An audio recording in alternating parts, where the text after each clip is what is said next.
ciidamada dowladda Jubbaland oo garabsanaya kuwa kumaandooska Danab iyo cutubiyada ka tirsan qaybta miina baarista ee 43aad ayaa maalintii labaad si wada jir ah u wada howlgallo ballaaran oo deegaanada ka tirsan gobolka Jubbada Hoose.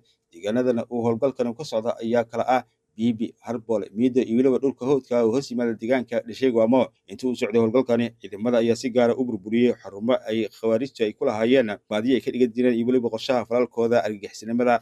Waxaana sidoo kale ay ciidamada ka hortageen khataro waaweyn kadib markii ay gacanta ku dhigeen in ka badan 15 miino oo si dhumaaleysi ah loogu aasay wadooyinka si loo waxyeeleeyo shacabka aan waxba galabsan.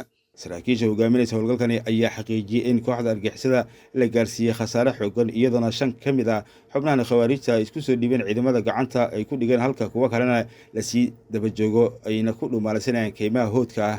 Howlgalladani ayaa kuwa joogta oo qayb ka ah dagaalka lagu ciribtirayo kooxda nabadiidka, waxayna muujinayaan heegan buuxo oo ay ciidamada Jubbaland u leeyihiin difaaca shacabka iyo weliba sugidda amniga guud ahaan deegaanada iyo weliba deegaanada ay ka howlgalaan.